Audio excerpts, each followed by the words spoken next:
How do the astronauts read out the gravitational effect of those planets?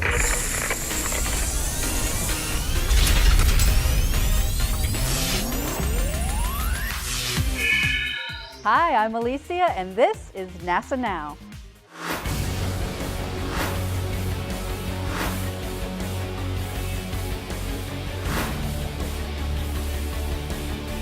Status check to proceed with terminal count. Atlas systems. Propulsion. Go. Hydraulics. Go.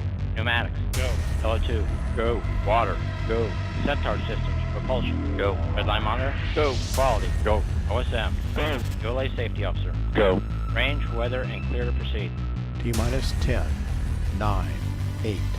7, 6, 5, 4, 3, 2, 1.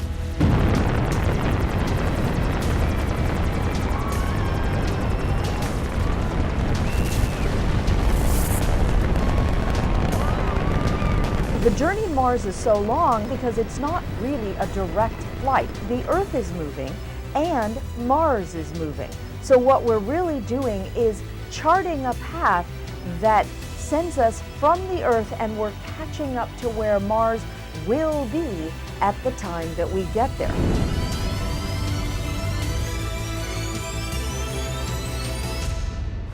This month, we will be celebrating the successful landing of the Mars rover Curiosity with a series of shows dedicated to this monumental event. That's ahead. First, here's what's happening at NASA Now.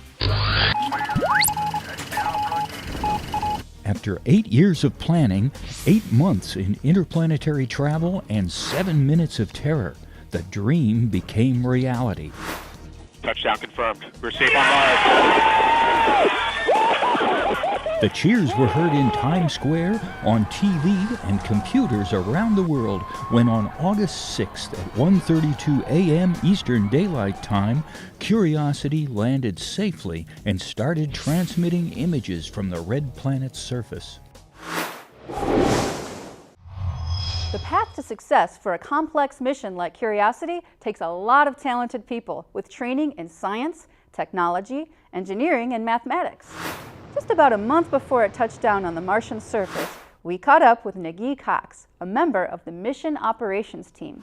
And Nagin walked us through the process that led from the drawing board to the historic landing of Curiosity. When Spirit and Opportunity successfully completed their prime mission and told us that there was once liquid water on Mars, what an amazing conclusion, and one that we had hoped to find. So even as they were making that discovery, we were beginning to think about the next mission. And in this case, for the next step in exploration, we needed to take more instruments to Mars. So it was clear that Curiosity would have to be bigger. So right away, a separate team called the Entry, Descent, and Landing Team began a series of way-out design discussions about how do we get something larger to Mars. And on a third parallel track was the team building the rover and figuring out how we would operate something so large and with such expectations of driving around on Mars. All of that design work was happening while Spirit and Opportunity were doing their exploration. The environment of Mars always has unknown aspects to it. We are still explorers. So the safest thing you can do is try to test as much as you can. And we did that extensively in 2007 and 2008. Now, the opportunities that we have to land on Mars come every 2 years. And our original launch date was in 2009. But when we were getting close to 2009, it became clear to us that given that this was one of, if not the most complicated planetary mission ever launched, and we had this incredibly new and necessary but complicated landing system, that we needed more time to test it. And because of the planetary launch window, we made the decision to wait until 2011 to really give us time to complete our testing and complete our design and make sure that we had everything ready to go. Liftoff. When we're on our way from the Earth to Mars, one of the major things we're doing, of course, is navigating. So we do a series of trajectory correction maneuvers.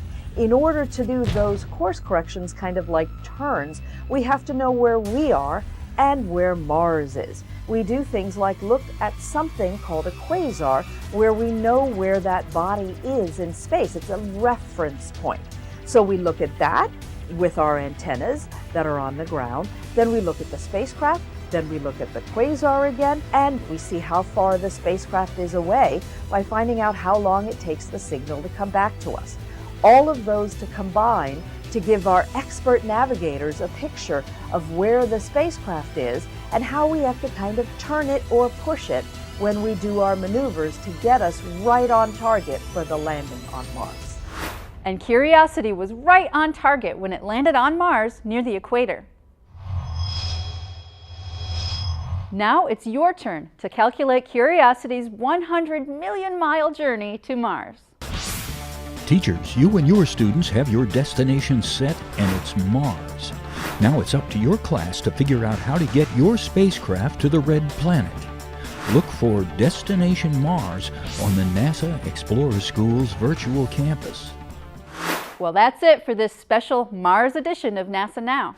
Be sure to visit our Facebook page and leave a comment about what you think Curiosity will discover on Mars. We'll see you next time for another Mars Month episode of NASA Now.